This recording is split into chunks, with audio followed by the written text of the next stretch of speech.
Hi there, it's Joy Foster, founder of Tech Fixies, and today I am delighted to be joined by Camilla Elwood. Camilla is someone that I've worked with now for quite some time, as she's been involved with UnLtd, which is a funding body that we have worked with over the years to build up Tech Fixies. And I'm so glad she said yes to this interview. We're going to be talking all about social enterprise and how to fund social enterprises, and really what a thriving social enterprise looks like. So Camilla, thanks for being here. Hi, nice to be here. Thank you. So you've worked with people all over the country as they've set up social enterprises, in order to make the world a better place. Talk about the definition of a social enterprise. I know it's a little bit contentious still. Yeah. There's not a real answer here, but how does UnLtd see social enterprise, and what's your view on it? Yeah.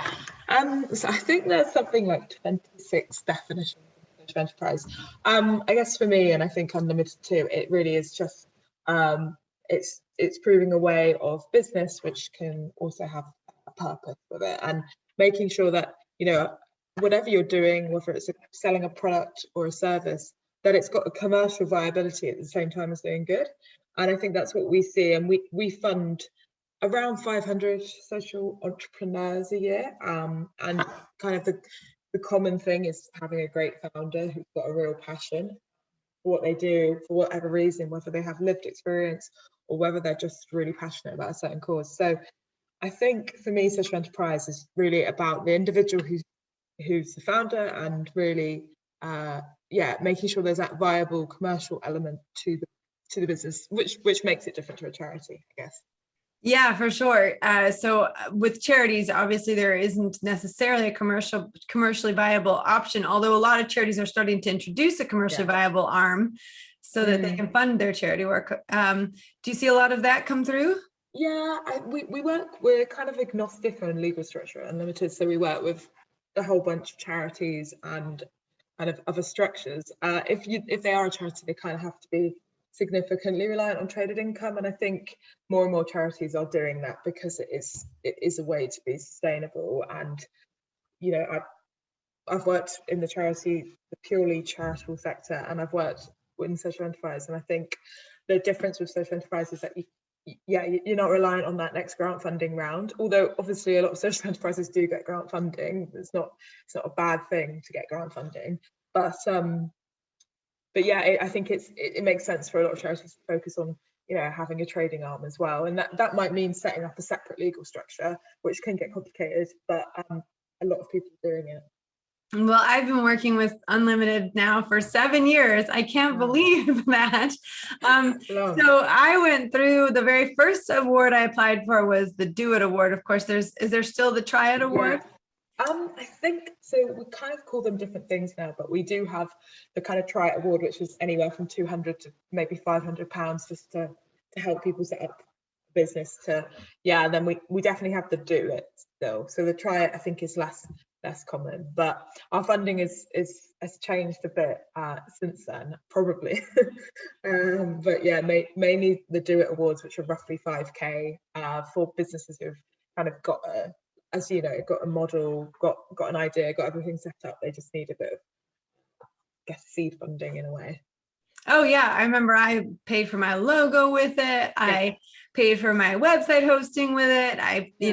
There's so much I remember. I was able to just business cards, all those things. I remember getting my first business cards because every job I had, no one had ever given me business cards. And then to have my own company that was a social enterprise at the time, it was Made with Joy, and have my own business card was, I remember showing up at like a mom's group and like, here's my business card. Yeah. Like they didn't care, but I was so excited about it. Yeah, definitely. I think that's kind of liberating about the Funding UnLtd office, because you can use it for all sorts of things like that, which is like basic costs that businesses need. So yeah, I think that's it. It's a good use, marketing materials.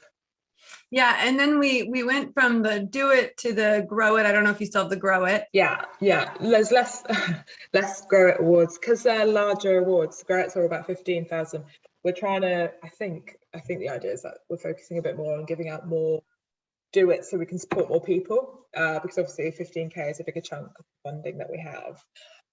But yeah, we do still do Grow It. I've been at UnLtd for almost 4 years. And I still get like the do it thing confused. But yeah, it's less common. But I think it's a really, really nice thing that we can do that. Like we can support you at a try it, a do it, and then a grow it level, like Tech Pixies, and then investment. It's really nice to show like with the dedicated kind of support. It's a long. We recognise we're in it for the long haul, which I think funders have to do. You know, it's not a linear journey. You don't go from like little try it award up to investment, but there is support along the way, I think, which social entrepreneurs need. Well, and we definitely were rejected. We won the Do It Award. We got the full 5,000. And then I went for the Grow It Award and we got rejected and I had to go for it again. And it was actually, you know, as hard as it was to not get it, there were good reasons why we didn't get it. And then when we did go for it again, it was the right timing for us. And so I also think what I really respect about what UnLtd does is they really look at where you are and where you want to be and just how far you've come. And they're kind of, you know, you guys have just always been there for us. And it's not just about the financial support. Yeah. Social entrepreneurs need a lot of support, right? Yeah, absolutely. That's key. That's our thing, I guess. Like the support element of what we do is just as, if not more important for so many people. And we know that because we get people coming time and time to back to us because they really value support. So yeah, we offer like a range of support. So I'm in the investment team, as you know, and the investment team, we work with kind of smaller caseloads of social enterprises. So we give more intense level of support. So our support is we know there's barriers that entrepreneurs face in terms of growing businesses, and we try and combat those barriers by pairing like an entrepreneur with a social entrepreneur support manager, as we call them at the moment, or a portfolio manager, like what I do. And yeah, it's just about being that critical friend, being that person who's on the other end of the phone call to provide support when necessary, whether that's helping you with your financial model, your social impact measurement, to literally just being like a shoulder to cry on, which I have often experienced, because it can be lonely, can't it, being a social entrepreneur. I think a huge part of what we do is being that kind of, like I said, that critical friend. So we do that a lot in the investment team, but also at the grant level. Like you get a year of support, I think, with a grant, and that is just like a confidence boost. That might be just like a few coaching sessions, but it's just, we want entrepreneurs to know that, you know, we really are supporting them, and we know that there's certain barriers that can be combated by providing that support.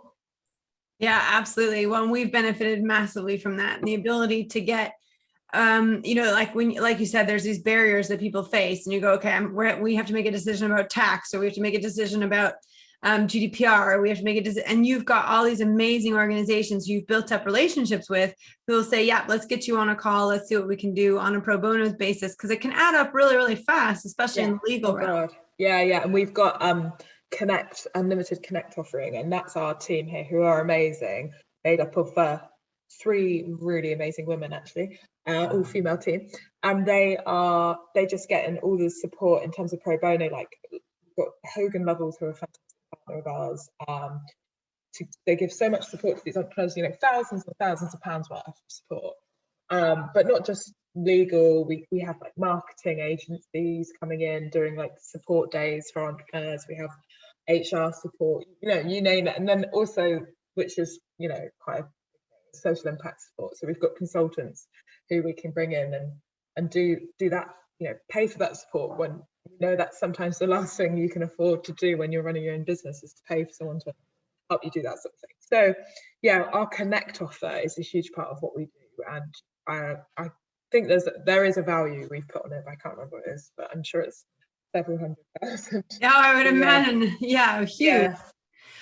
So let's talk about the different entrepreneurs that you've worked with. You've worked with so many inspiring entrepreneurs. What, you know, if someone's listening to this and they're saying, okay, I want to get started, and obviously I would highly recommend getting started by going to the UnLtd website, UnLtd. Such a great website for getting your bearings, and like they've got all the different stages there for you to work through as to where you start. But just opening up the conversation with UnLtd, getting access to the support is a great place. There's a podcast as well, I believe. There's so much to dip into. But let's talk about some of the amazing entrepreneurs you've worked with. Can you give us one or two stories of people who've really done something amazing in the social enterprise space? Yeah, so our investment fund is the first one we've ever done, and UnLtd typically is a grant funder. So we've dabbled in the world of investment. We've really enjoyed it. We're looking to do more of this. But so I've had the enjoyment of working with people who are quite new to this side of UnLtd. It's not something we've typically done. So yeah, I thought it was some amazing people, and I still work with most of them because they're all on a loan repayment period of about 5 years. So it's quite a long relationship that I have with my ventures, which is really nice. I think one of the main ones I can think is Harry Specters. They are a chocolate.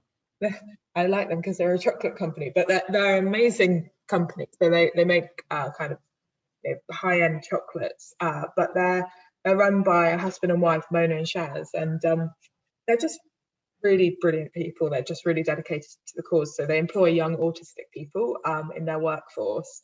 That their son, he has autism, and they wanted to find a way to employ him or people like him, and give them jobs and you know, a career path, I guess.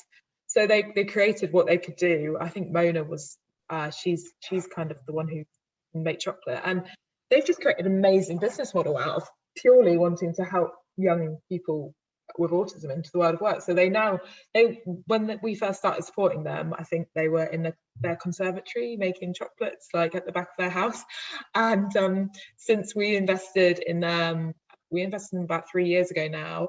We gave them grants before that, and they're now in a huge unit in Ely in Cambridgeshire, and they just like there's chocolates they sell like crazy amount. They're turning over like several 100,000 a year now, and they're in like all the online websites and stuff, and I just every time I speak to them they grow and grow and grow, and it's great to watch because they worked out their value per chocolate. It's crazy, like the amount of social value they create per chocolate, and they employ so many people now, just because of the dedication and passion. So I love working with them purely from how passionate they are and how they just saw something that really affected them, and they created a business, and a really successful business at that. So that's like a really beautiful social enterprise story, I think. So they're one, and I guess I work with so many others. Who else? Nemi Teas are run by a guy called Pranav, who he went to a cafe one day and he was served by a refugee, and he said he was working there because he said he needed a work reference basically, and I think he was finishing that job soon and he needed to go on to something else, and Pranav was like, I'm just gonna employ you. I'm gonna create a business and employ you. You need to be like, you need support, and I really want to support you. So he started a tea company, something that he's always been interested in, to employ refugees in the UK, and he has links with kind of refugee charities. They refer refugees into him, and they work in like the production line and the packaging, the marketing, etc. And he's now in cafes all over. He's in quite a few co-ops now, and again, he was just a guy who just saw this. Just one weekend, he was just having a drink somewhere and just saw someone who needed support, and it's like, right, I'm just going to create a business to help you. So yeah, and we invested in them about 3 years ago as well, and really enjoyed working with them. So just a few examples. The other one I was going to say was a beer one, but I won't go into that. Is that Tap Social in Oxford? Yeah, we know them quite well because they're in the neighborhood. Yeah. Oh, yeah, we've just started working. Well, we work with them on the same program you were on Thrive, and they're just ace as well. Like the employment solutions for that, their ex-offenders in their area. Like, they get people on day release as well, that they train them so they're ready for when they come out, and all in the local area. And they've got great links with like a recruitment agency, I think, in Oxfordshire, and getting them on. At the moment, they're getting lots of their employees, obviously because they can't employ everyone, they get them jobs in other bits, and there's I think they're getting a lot of jobs in the HS2 work at the moment in Oxfordshire. So it's like they're just constantly creatively thinking about opportunities for the people they want to support, knowing that they can't support everyone themselves. Yeah, I love that. I mean, I think this is why I love social enterprise. You know, it's such a beautiful type of business to run.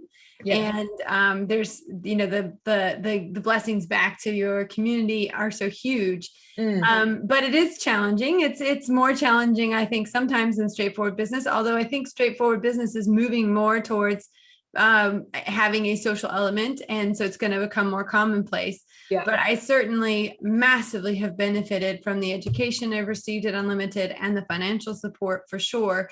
Yeah. I would not be, I mean, I've said to you several times and to the UnLtd folks, like if there was no UnLtd, there would be no Tech Pixies. So we're so lucky that we've gotten this far. What would you say when someone's got an idea and they start to map it out? Why should they go for funding? Why should they try and not bootstrap it from day one? Well, I think the main thing you've got to think about when starting out is what gaps are there, like where is it you need support, where do your skills fall short, and where do you know that you clearly need not just, I think when you're first starting out, it's really thinking about the practical support you need. Obviously, finance is always important, but once you have that business model in place, like where are the gaps that you're gonna see? Like, what staffing are you gonna need, for example, that clearly you're gonna need some money for? And whilst, because I do work on the investment team, I'm quite taken by the model of social investment, especially if you can get some flexible finance that, you know, not just pure debt finance, which isn't great for a lot of early stage businesses. It really is bad for cash flow for a lot of people. If you can get some flexible finance, maybe equity investment or a revenue share agreement, if you can find something like that, that just really accelerates your growth. I mean, organic growth is great, and if we could all just grow without taking on and repaying anyone, then wonderful, but I guess that's not the reality. So looking at your business model, looking at where the gaps are and how you can plug that, you know, is it just like 30k you need to go and get like a new IT system and someone to manage that? Like, don't we always say this on our team, but don't over raise, like don't borrow more money than you need, because you're literally only just gonna have to pay that back. but don't under raise at the same time. Like, you know, there are gaps that all businesses face, and unfortunately a lot of social enterprises can't get really commercial competitive loans. So if you're looking at social investment, you know, it's a really good option and a really good alternative. So yeah, being realistic about the gaps in your business and what's a priority to plug to get you to the next level. What sort of characteristics do you see make good social entrepreneurs? Because you said it's not just about the enterprise, but it's about the person that you're investing in. Yeah. Talk about that a little bit more. Well, I guess there's just so many different types. I think the common thing with all social entrepreneurs, and you'll know this, Joy, yourself, but it's just like the pure resilience, and it can be really difficult running a social enterprise because lots of people might, you know, not see the commercial aspect as much or not understand. So you have to be constantly fighting, because social enterprise isn't a real it's not a real common thing yet, and hopefully it's getting there, but it's still kind of a bit of an alien concept to a lot of people. I know most people I talk to, when I say I work for social enterprise, I often have to explain what that is. So like social entrepreneurs have to be resilient and have to be really like fighting against, unfortunately, a lot of the time fighting against like a misconception of what business can be. So the resilience and the commitment to a cause. It's like, I don't know anyone who started a social enterprise who just has like randomly chosen a cause. It's the real passion and commitment, something that you feel strongly about, whether that's employment of people who face barriers, or whether it's helping older people age more healthily. There's always like a real background story there. So I think that's hopefully that helps. But I guess also being realistic and being business savvy and knowing that, you know, just because you've got a good cause doesn't mean people buy your product or your service. It's got to be a good service and it's got to be a good product. So just making sure you can balance those two things, and not knowing that it's not all going to rest on your social purpose. Unfortunately, it has to be really commercially viable too. Well, we've talked a lot about that, about money mindset in social entrepreneurs. And I think, I know from my experience that sort of we get into social enterprise because you want to solve a social problem. You don't get into social enterprise because you want to make a ton of money. Yeah. But the problem is, in order for the social enterprise to have the impact that it needs to have, you do need to make money. And so, I had to overcome a lot of money mindset barriers that were stopping me from actually being able to make money in the business so that we could fund the social impact we wanted. And I know it's a common problem with social entrepreneurs. How have you seen other social entrepreneurs combat this or work through this? Yeah, it's true. There can be a bit of almost like a feeling of guilt if you're making money, especially if you're, I think, marginalized group of people, women in social enterprise. It's very common for people to feel like making money is almost a bad thing if you've got a real like commitment to a social purpose. But obviously we know that's not the case. So I think the sector isn't brilliant either. Like we demand a lot of social entrepreneurs. We say that you should be going off making loads of money and doing all these good things at the same time as saying like, and you need to give me all this reporting, and you need to give me you need an asset lock in your business structure, and you need all these things that we don't demand from your standard entrepreneur. Like you don't demand from a business without social purpose, like that they need to go off and have a really niche company structure, for example. So I think the sector's got a way to go in actually saying, yeah, you can make money and you can do good, and you don't have to feel bad about either of those things, and we will help you do that. And a lot of grant funding and investment is sometimes attached to certain, I don't know, clauses and things, and I think it can be preventative, especially for people who are from kind of diverse backgrounds. That might just put people off altogether and discourage people from even starting a social enterprise, because it can seem like there's barriers. So yeah, I think the sector's got a way to go as well in terms of encouraging profit and purpose. Yeah, so our last award that we received was the Impact Award, and that was tied into it was the Thrive Award that was tied into the Impact Fund, and that's changed. The Impact Fund now changed. Talk to us about the structure and the change of the Impact Fund. Yes, so the Impact Fund, so it's kind of it's closed now. So you were one of our last investments, but it was running for 3 years, and it really invested in businesses of any structure, which is good. We require a social mission lock, which is essentially just writing in your articles that you have a social mission. And we have a great website to help people do that, called getpurpose.ly, if people want to use that to kind of the free way of putting purpose into your articles of association without having to pay a lawyer. But yeah, so the Impact Fund invests about 50 to 150k, anywhere between those two amounts, into social enterprises. But it is a demanding process. So like it is a long process, Joy. Like it took us a year. yeah. The due diligence is hard. The quickest we've ever invested in anyone was probably like 2 months, and the longest was probably like 18 months. There's a lot of different things you need when you're raising an investment, and I think the Impact Fund is the same as many other funds in that it asks for lots of like a really clear financial model, business plan, a clear growth plan, really, and that is something that almost you can't get around, to be honest, when you're raising investment. Like it is different. You need to do if you're raising investment as a social entrepreneur or just in general, you've got to do that. You've got to do it. We did the same thing when we were raising equity investment from the female investors that invested in Tech Pixies. We did the same thing. It was a big process, to get all the finances ready to, and actually I will say, sometimes you think, oh, this is really hard and there's a lot of paperwork, but then you also realize that once you've got the work done, then you've got a plan, then you've got to, you know what you're doing the next few years.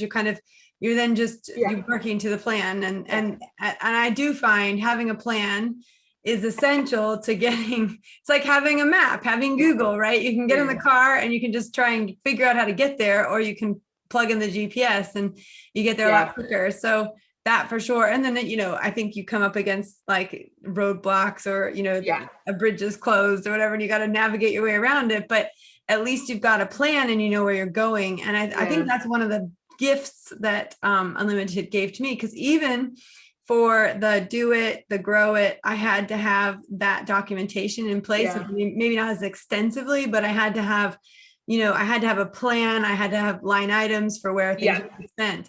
So it does force you to do that. It does. I think what we want to make sure though is that we are not closing doors to people who might not have any, because if you have been through UnLtd, then that's great, and you're used to the way we work already. But we want to make sure, so we're designing our next investment fund, and hopefully that will launch towards the end of this year. And we are building in things into that fund at the pre-investment stage to make sure that people don't just feel like, no, that's not for me, like I don't know how to build a financial model, or I don't know what that term means or something, and just automatically close. And we know that we've detected quite a few kind of key barriers that put off people from diverse backgrounds, including women, including LGBTQ+, including BAME people, and people from lower socioeconomic backgrounds. We know that those barriers exist when you raise investment, and it closes doors to people.